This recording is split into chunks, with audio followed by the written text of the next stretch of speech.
Hey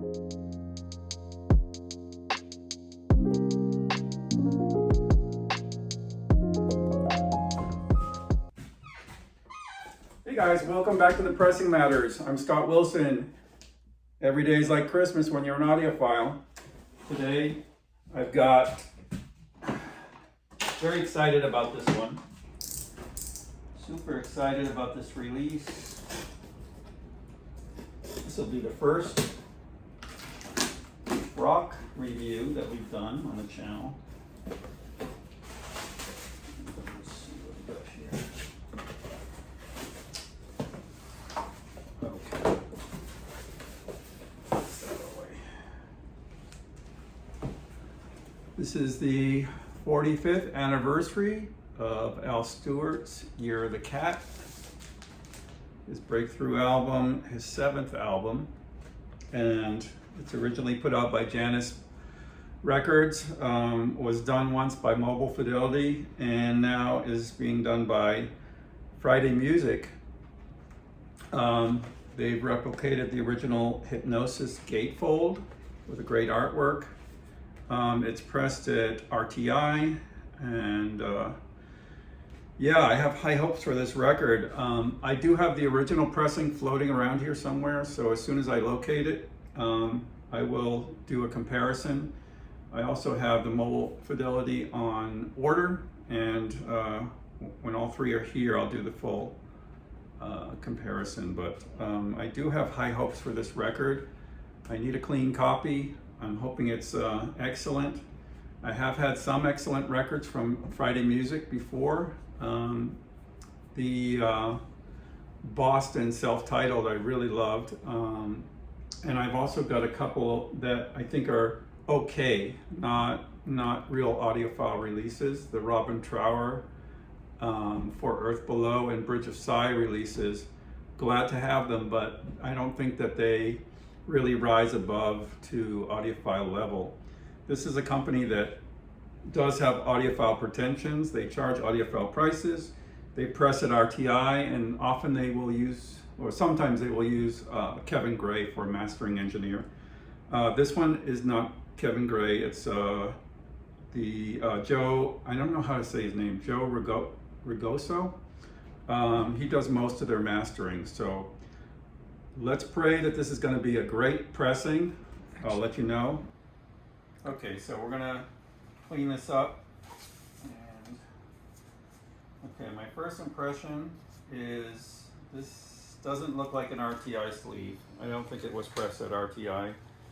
Usually they have a better sleeve, but it is poly-lined. Well, that's okay, I guess. I'm just going to show you quickly how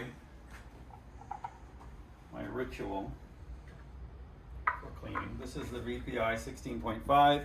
I've had it almost 20 years and it's never broken. It's an excellent piece of equipment and necessary if you're at all interested in records. Now some people, they spritz a little spray on the record and mop that around. To me, that's not enough.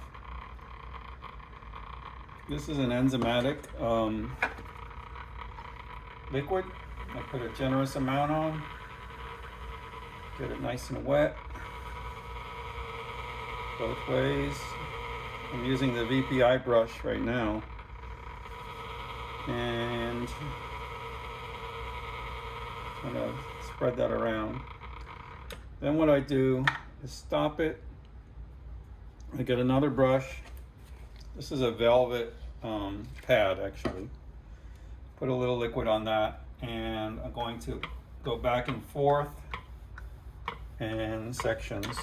Turn it on, back and forth, turn it on, back and forth, back and forth. So you're really kind of digging into the groove there. Okay. Then I go like this. I ensure the record's completely wet, and I'm going to let it sit for about 3 minutes. Okay. So now we've let it sit for 3 minutes or so. You can go a little longer, but make sure the fluid does not dry on the record. If you see that it's dried, add a little bit more and push it around. Make sure it's completely saturated.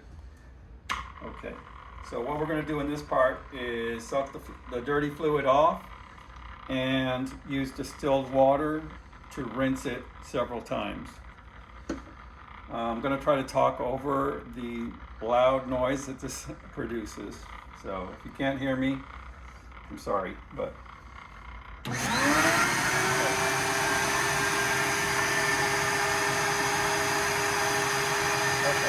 so dirty fluid being sucked up. Before it's completely dry,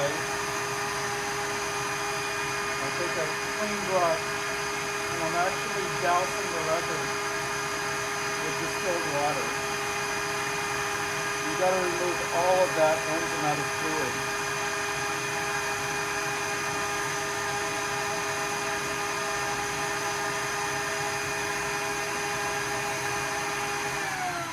As a matter of fact, because it's probably kind of dirty, I'm going to put enzymatic fluid all over, distilled water all over it. And I'm going to scrub back and forth like I did with the other fluid. Don't be afraid to bear down. You've got to get this stuff out of there. So we gave it a douse and a very wet rinse. Now I'm giving it a more detailed rinse, I guess you could say. Take this off. Nice and clear. Which is a good sign. Okay.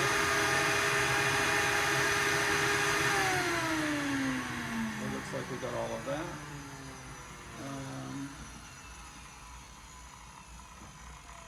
Have a fresh, clean, old t-shirt handy when you take this off, because there's going to be a little bit of fluid on the edge when you use that much fluid. Just kind of mop up any extra. Okay. All right. Now we're going to go over here. When you use a vacuum cleaning machine, sometimes you can generate static. And this tool, the Milty Zero Stat, or this is actually the earlier one, I think it's by Diskwasher, is a good tool to eliminate static throughout the record. So the way you use it is hold it 12 inches from the record, slowly squeeze and release. I can hear it working, you can't probably. Oh, that was too fast. If you hear it click, it's too fast.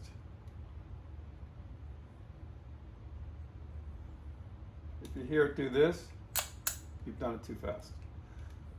Then once in the center and then away. The instructions on the actual device, maybe. Okay, so if all goes well, this should be a nice silent record. Okay, first of all, if you look here, getting a slight edge warp. It's nothing too serious.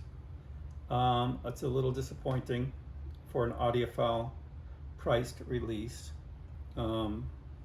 But if the sound is good, we can overlook it.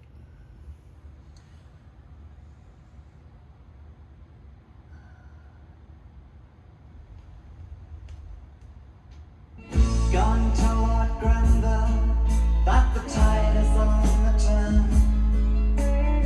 It's time to haul the anchor up and leave the land astern. Upon the day of heaven sailing. Okay, so the intro was pretty quiet. I heard a few ticks. Nothing too serious. I'll give it a full evaluation when I have the other records in hand to do comparisons. So, still have high hopes for the record. I'm not going to comment on the sound right now. It sounds okay. So let's see what happens when I get the mobile fidelity and I find my original pressing. Thanks for watching. This is Scott. The pressing matters. If you like the content, please remember to subscribe. Thank you.